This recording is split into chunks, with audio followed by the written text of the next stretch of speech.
Round trip tickets, $1? Boy.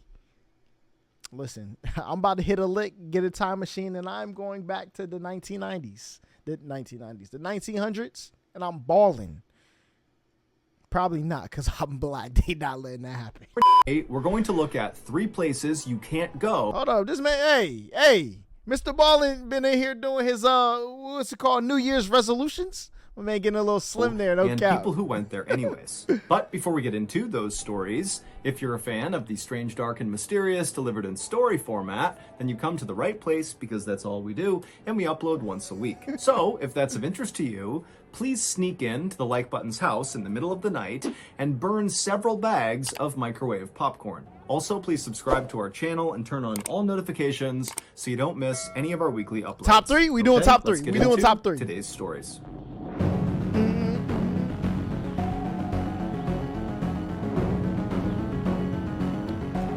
Let's see what we got. Digging sounds. Okay.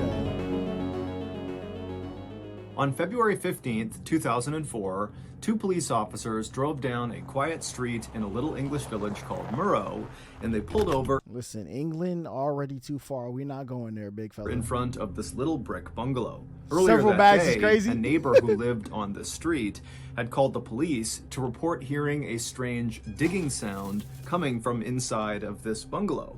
And so these officers had been sent out to see what the sound was and make sure the occupants of this home were okay. Now, these 2 officers were not particularly worried about the occupants of this house. They assumed that some wild animal must have snuck in while the owners were away, and that was all this was. But, as they would quickly learn, that was not the case. After climbing out of their car, the 2 officers just stopped and listened for a second to see if they could hear this digging sound, but the bungalow was quiet, the street was quiet, and so the 2 officers shut their car doors and made their way up to the front porch of this bungalow and knocked on the front door. After a few moments, when nobody answered, one of the officers reached down and tried the handle and found it was unlocked. And so he opened the door just a crack and he called out through this opening of the door into the bungalow saying, hey, it's police, we're here to check on you. But when no one called back to them, the officer opened the door the rest of the way, and immediately both officers saw there was a huge problem inside of this house. Somebody's dead. The entire first floor was flooded with several inches of water, and they could hear from somewhere in the back of the property the sound of running water. And so again, both officers called out into this house to try to get the attention of anyone who might be inside. And when again they were met with silence, the officers walked into the flooded house and began walking straight back towards this running water sound. And eventually, trying to figure out what the twist is. They entered this hallway that went right to the back of the property. And as soon as they were in it, they could see there was an open door at the end of the hallway on the left. And it seemed like the running water sound was coming out of that room. And so the 2 officers, one by one, sloshed down this hallway to this room. They turned left, looked inside, and what they saw completely shocked them and immediately sprung them into action. 2 months before these officers came to this bungalow and found it flooded with water, the owner of this bungalow, 51-year-old Ronald McClagish, had broken up. Yo, my man looked like Slash from freaking Guns N' Roses. With his girlfriend. And this breakup was really hard on Ronald. He was already divorced. Listen, I'm about to tell y'all, the woman is never worth it. Don't ever GG yourself. Listen. He was totally broke. He had loads of health issues like bad asthma. He had some liver issues. And just generally, he was someone who was kind of physically frail. And so this girlfriend had been one of the very few good things in his life. And now she was gone and he was alone again. And so very quickly after this breakup, Ronald fell into a very dark depression. And so for 6 weeks after they broke up, Ronald, for the most part, just stayed in bed and kind of moped around his... Ronald, you were good before. You're gonna be good after, big fella. You ain't have to do this. Bungalow kind of... Listen, I'll give you 2 weeks recovery max, all right? Get it out your system, take your naps, get your tears. Get back in action, boy. Get back on defense. Feeling bad for himself. But then finally, at the end of those first 6 weeks after the breakup, Ronald decided he wanted to get his life back together and just move on. So, on February 1st, 2004, so roughly 2 weeks before those two officers would come to his bungalow because of this digging sound, Ronald would wake up feeling determined to start anew. And the first thing he was going to do was purge his bungalow of anything that was his ex-girlfriend's. She left a lot of things behind. Adam was when they good. broke up. She had not collected them. And so now they were just kind of sources of pain. And where most of her stuff was inside of Ronald's bungalow was in this closet in one of the bedrooms at the end of the hall. So that morning, Ronald headed down the hall. He turned left into the bedroom. He opened up the closet. He went inside, and with a trash bag in hand, he began rifling through everything in this closet, and anything that was hers, he would take it and put it right into the trash bag. And at some point, when Ronald was almost done pulling the last few things of his girlfriend's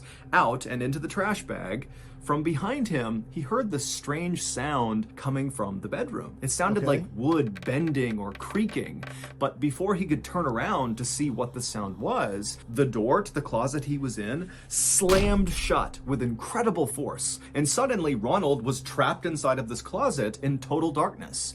Now, Ronald was likely shocked at first, but he would have reached and tried for the handle and found that no matter what he did, he could not open this closet again. And so Ronald began screaming for help and pounding on the door, but nobody came to help him. The closet that Ronald was in was fairly tall, but it was only 2 feet wide by about 2 feet deep, which meant Ronald could only stand inside of this he can't get no running start. Truck the door open, you're done. Closet. He couldn't sit down. How did you get trapped in a closet that's that small though? Like whatever you needed, you could have reached in that guy, got out, and went on your merry way. He couldn't bend down. He literally was trapped standing. Holla, you better watch Pat God next. I ain't gonna lie, Pat God is mid, but we'll watch it, okay? And if Pat God has another mid performance on my stream, I'm gonna block him. And Ronald didn't have water. He didn't have food. He knew that no one was going to be checking on him anytime soon.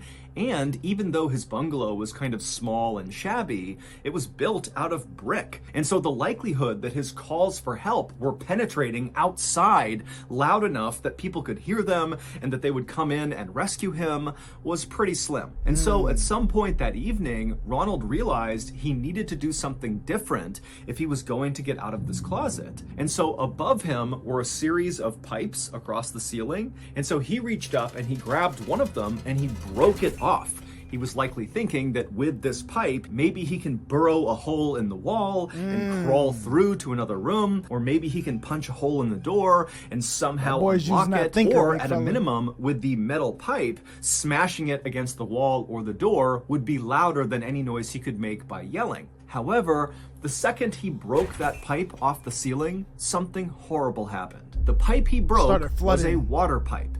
And as soon as it was broken, icy cold water began pouring down directly on top of Ronald's head and face. You're done. And again, because he can only stand basically in the middle of this closet, he couldn't get out of the way of this water. It was like he was... There's no way. There's drywall in there. You hit the wall, create a hole, water goes through the hole.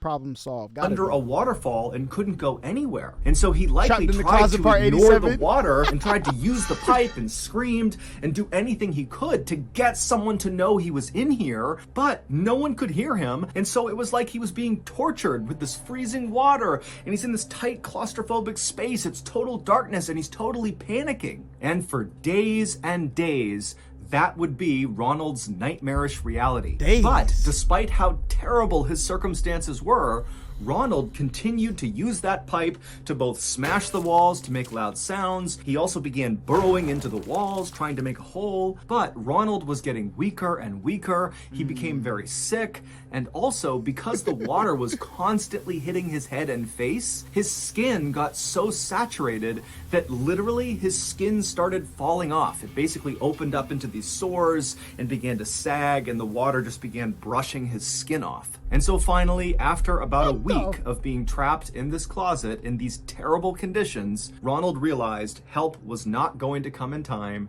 and so he put his pipe down, he kind of slumped up against the wall, and then closed his eyes. Ronald's neighbor, who called the police, actually did hear Ronald using that pipe to try to dig a hole in his wall, and she heard Ronald smashing the pipe on his door, and she must have heard muffled shrieks and yells, but she didn't know what they were and kind of just decided it wasn't her business. What? No. My man was in that closet dying. The neighbors heard everything. And they ain't called till like 3 days. They're done. Neighbors, bruh. Now, I'm not going to lie. I'm black. Probably would have minded my business too. But this is England, okay? Probably not black. Should have called the police, okay? But when Ronald's house went from all these strange sounds to silence, that was when she called the police and said, hey, I had heard some digging.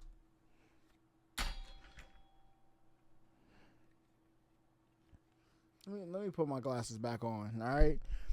Why did you wait till it stopped to call the police? If you wasn't going to call the police when the screaming and the banging was going on. Digging sounds coming from the bungalow, and now I don't. And so when those two police officers arrived at Ronald's bungalow, they went inside, they went down the hallway, they went into the bedroom where Ronald had gone, and they saw this huge wardrobe, which is a big wooden piece of furniture, toppled over right in front of the closet. And at the bottom of the closet, they saw two human feet protruding from underneath that little space at the bottom of the closet. Those feet belonged to Ronald. He had managed to force his feet underneath the closet, but of course, he could not have fit underneath the closet door. And so the two police officers rushed over, and together, they barely were able to get this wardrobe off of the closet door. And when they opened the door up, Ronald was in there. He was deceased. His body was still in a standing position, kind of rigid and propped up against the wall, and freezing water was still pouring down onto his head. It would turn out no one had intentionally trapped Ronald. Instead, his wardrobe was just unstable, and it happened to topple over at the worst possible moment. I do not believe that. There's nothing that in this story that's going to get me to believe my man stepped into a 2x2 closet and that wardrobe fell on the door. Not happening. Somebody put that man in there, Ronald. It was probably X. That's it? Y'all, hey, chat, do y'all believe that the wardrobe just fell? I don't. Maybe it was a ghost. All right? Now, I don't use ghosts as explanations for a lot of things. We've seen a lot of Nuke's Top 5. A lot of cap going on in this world, okay? But I'm going to say a ghost for this one. You think his ex pushed it? I don't know who pushed it. But it just fell at that moment. I do not believe that. On Thanksgiving morning in 1900, an 18-year-old named Thomas Pedler told his mother that he was going out for a bit, but he'd be back in time for turkey that afternoon, and then he grabbed his jacket and his coat, and he headed out the door. Thomas lived in a very working-class neighborhood in San Francisco, You said probably the neighbor? where generally speaking, nothing big really ever happened. It was kind of a place where people just worked, and that was it. Yeah, the title of the video is Top 3 Places You Can't Go. I can go in the closet. Well, listen, I got to be careful saying that. I live in Atlanta. I will not be touching no closets, okay? But that first story didn't really fit the title. So, I mean, worst ways to die, though. But, like, top 3 places you can't go? I don't know about that one, Chief. But on this day, something huge was happening in Thomas's neighborhood. The big football game between Stanford University and the University of California. Round trip tickets, $1? Boy. Listen, I'm about to hit a lick, get a time machine, and I'm going back to the 1990s. The 1900s, and I'm balling. Probably not, because I'm black. They not letting that happen. California was taking place at the stadium in Thomas's district, and they were expecting over 20,000 people to cram into this stadium. And so Thomas was not about to miss this incredible spectacle, even though he didn't have enough money to buy a ticket. But he knew he would find a way to watch this game. And so Thomas leaves his house and he runs to the stadium, which was not far from his house, and he waited in front of the front gate where all these people are streaming in to go into the stadium. And around 11 a.m., Thomas's very close friend, Charles, who was also a young man, made his way to the front gate. The two met up, and at first, their plan... Listen, I go back to the 1900s in a time machine. Boy. Was to try to sneak in with the horde of people that were making their way into the stadium. But even though they were still hours away from the opening kickoff of this big game, it was at 2:30 p.m., the stadium was packed. I mean, there was nowhere to sit, there was nowhere to stand. People that had tickets who were going in are looking around thinking, where are we going to watch this game? And so Thomas and Charles are kind of like, well, what's the point of sneaking in if there's nowhere to watch? And so they decided, okay, we need to find another way to watch this game. And so they began looking around and they noticed there was a huge fence that lined the perimeter of the stadium. And they saw there was some people kind of climbed up on this fence trying to get a view down onto the field. And pretty quickly, when Thomas and Charles decided they would try to do that too, they saw that all the good spots on this fence were already taken. The spots that were open provided no view onto the field. And so that option as well didn't work. And so Thomas and Charles are frustrated. They're starting to worry that they will not see this big game. But when they walked back over to the front gates of the stadium, they happened to notice across the street was this group of people rushing over to this big white brick factory building.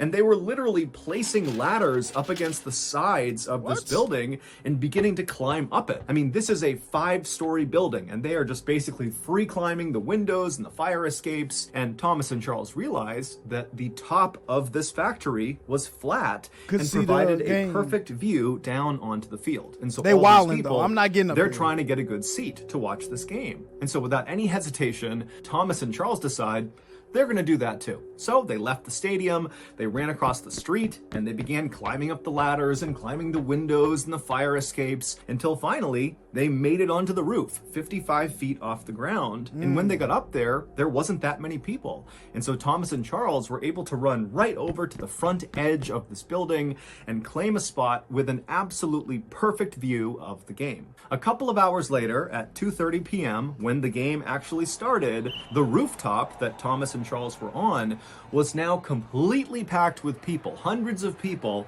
have climbed up onto this factory. There were some factory workers down below telling people, do not do this. Do not climb on top of this factory. It's gonna cave in, bro. It's got to. It's got worse ways to die. It's caving in. They're done. Safe. But nobody listened to them, and the police either didn't notice this was happening or they didn't care. And so there's all these people that are on this roof. They're all super excited, and the game has begun. It's 2:30, and as soon as the game started, it was like the crowd in the stadium, which could be heard very easily from this rooftop, just kind of erupted, and there were all these bands playing in the stadium. I mean, it was chaos down below, and it really caught on the roof. All these guys, including Thomas and Charles, they're getting amped about this game. They're singing, they're chanting. This is football? No helmets, no pads?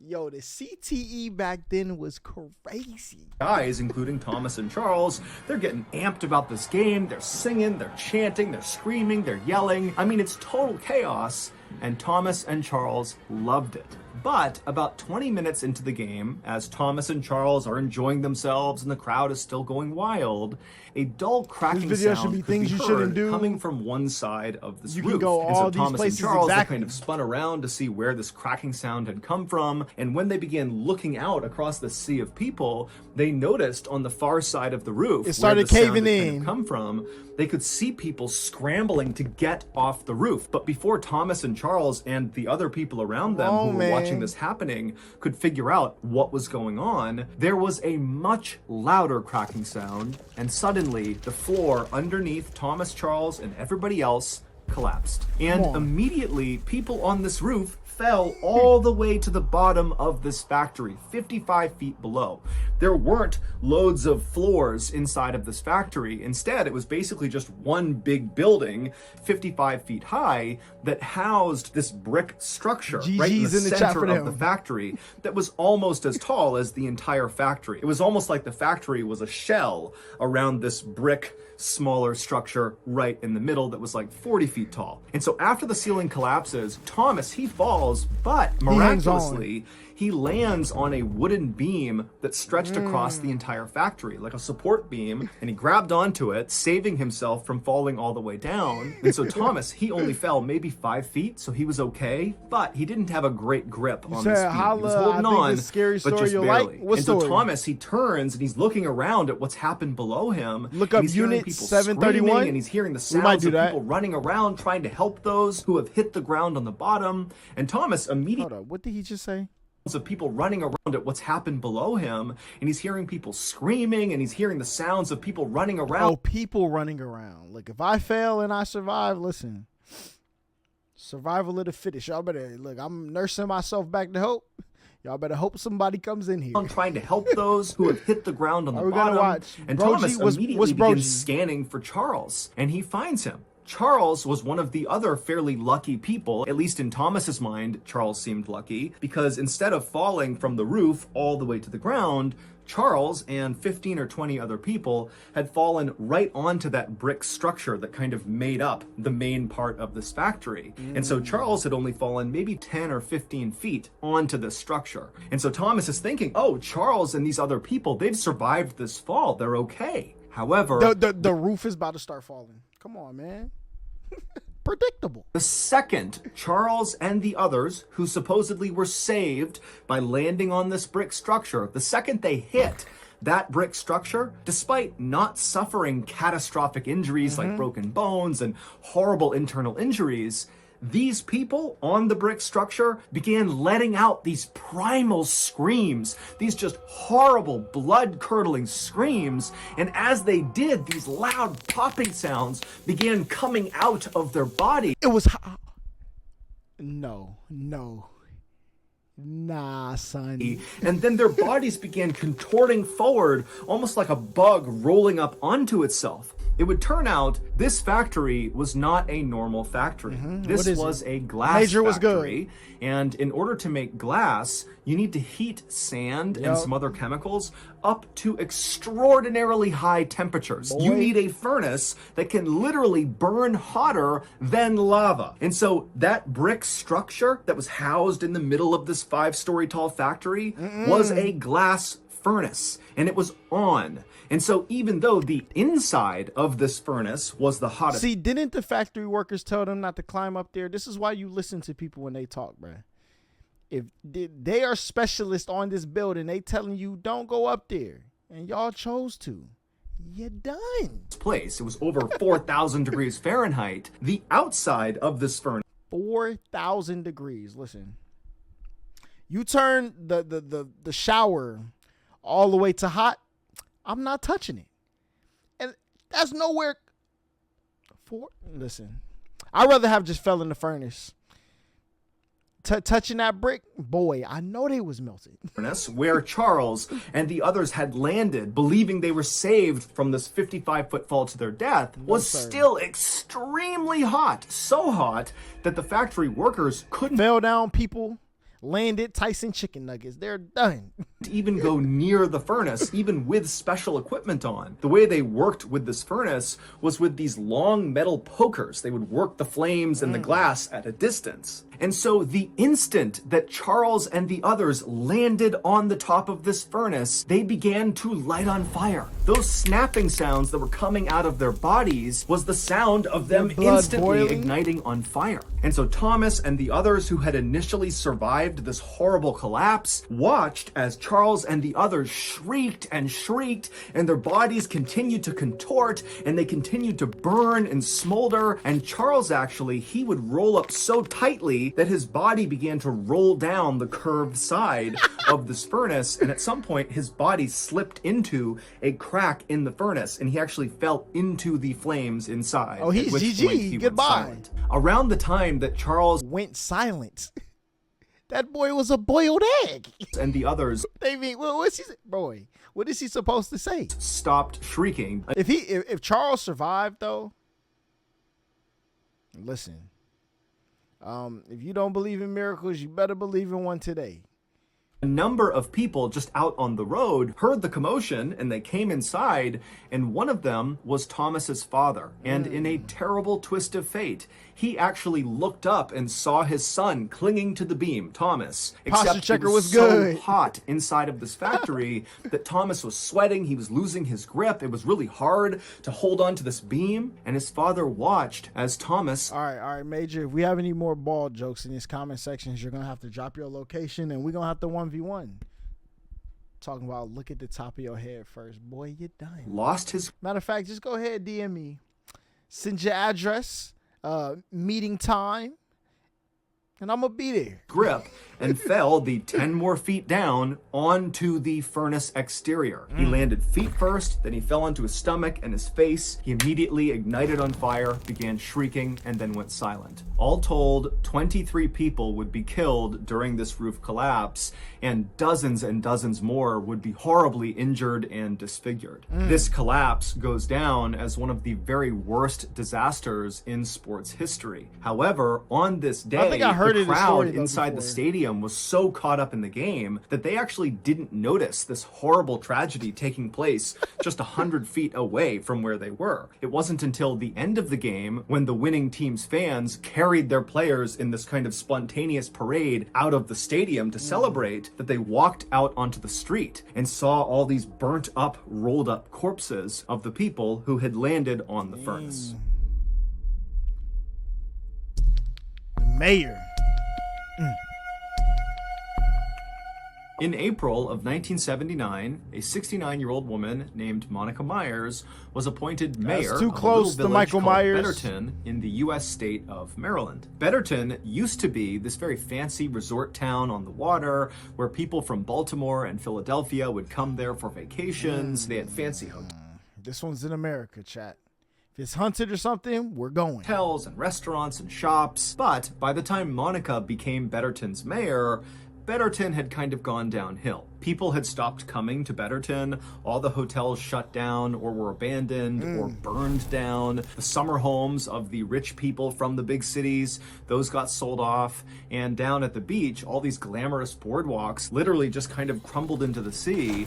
And in their place were all these shanty towns where homeless people set up their camps. But Monica had grown up in Betterton, and so she really loved the town and wanted to improve it. And so when she became mayor in 1979, she really leaned into her new role way more than other mayors would. Instead of managing the village from an office, like most mayors would do, Monica literally went out in town and just began doing lots of jobs around the town for free. W She mayor. would ride around with the police and literally stop crimes in action. One time, she stumbled across someone looting a vacant hotel, and she personally got out, chased this person down, and made them put everything back that they had taken. She's She would wildin', pick up though. trash on the beach. She would do random As the repairs mayor, on people's homes you're and running businesses down all over town. robbers? And sometimes she would just go door better to than me. door asking people how they were doing. And so very quickly, the people of Betterton really grew to love You said, why did Devin stop watching? Devin show up like 30 minutes late every stream. She's probably going to pop up in here sometime. of Monica, and they loved seeing her every single day just out and about making Betterton a better place. And so on March 20th, 1980, roughly 1 year Brittany into was Monica's tenure good. as mayor,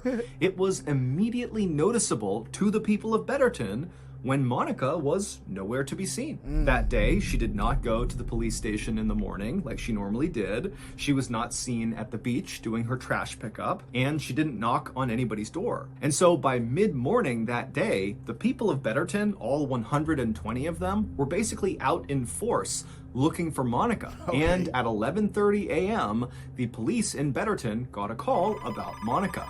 It was this guy who was totally panicked. He could barely make a sentence, and he basically just told the police, "You gotta get here now." And so the police hopped in their cars and they sped to the address this guy gave them. And when they got there, they saw it was this very plain, boxy building that was kind of tucked back in the woods. It was far away from the town center, and really nobody ever went over here. And the police, when they parked their cars, they saw the guy who had called the police, the distraught caller, was standing outside of the front door. He was obviously crying, and he was waving for them to come over and follow him into this building. And so the police got out of their cars, they ran over to this guy, and they're asking him, what happened? Where's Monica? What's going on? But this guy was so hysterical, he really could not describe what happened to Monica. He just kept telling them to come on, follow me. And so he led them into this building, and pretty quickly they entered this huge warehouse where all across the ceiling were these big metal catwalk areas that kind of zigged and zagged all over this warehouse. And below them, all over the floor, were these huge industrial-sized 15-foot tall vats that contained something. Acid? And so this guy who had led police here, he stops and he just points at the nearest vat. And so the police, picking up his cue, begin walking towards this vat. And as they got closer and closer, they were hit with this horrible smell that made them gag and cough. And before long, they had to stop and kind of compose themselves. The smell was so bad. It would turn out this building that was kind of removed from the town center of Betterton was Betterton's sewage treatment plant. And that morning, Monica had gone to the treatment plant to help clean some of these 15-foot tall industrial-sized vats that contained human waste. She had done this enough times that... Hey, Chad, I'm about to tell y'all something. You can take this information how you want and talk to your local government, all right, about this, but they do have these treatment facilities, all right? Now, when you grow up, or when you was growing up, they used to talk about cow manure. That's how they used to grow crops and all of this. Let me tell you something. The crops they got now, human doo-doo. Don't believe me? Look it up. They go through these things. They get treated. They take human poop and make more vegetables and fruit. So next time you're in your grocery store and you see a little fuzz or something on your fruit, just know it was grown with human dookie, all right? When she was here, she did not need any supervision. And so that morning, she was alone. She climbed up onto one of the catwalks over one of these big vats, and she had... the mayor out here scrubbing doo-doo that's not in my pay grade. I did not get voted here to do the job of the citizens, okay? Reached down with her testing kit to test the sewage to see how much cleaning it would need, and as she did that, she somehow slipped and fell into the big vat of human waste. Now, she would not have immediately gone under. It was not like a liquid. It was more like clay or really thick mud, where at first she would have kind of been laying on top of the sewage. But as soon as she tried to move to get out of the sewage, the sewage would have functioned more like quicksand, where as soon as a part of her body went under the surface, it would not come up again. And so after the police composed themselves, they climbed up onto the catwalk and they looked down and they saw Monica, who was face down, partially submerged inside of this vat, and she was deceased. Her autopsy would reveal that she died of drowning, which means she literally inhaled human waste. Yo, drowning in poop? What?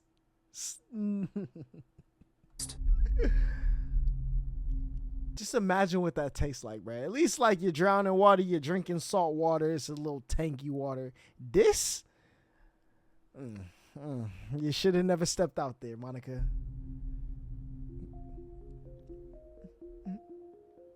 Okay, new outro. $250,000. Hey, listen. If Mr. Beast was to donate this money, everybody would cook him, all right? So I'm not going to continue forward. We're done here.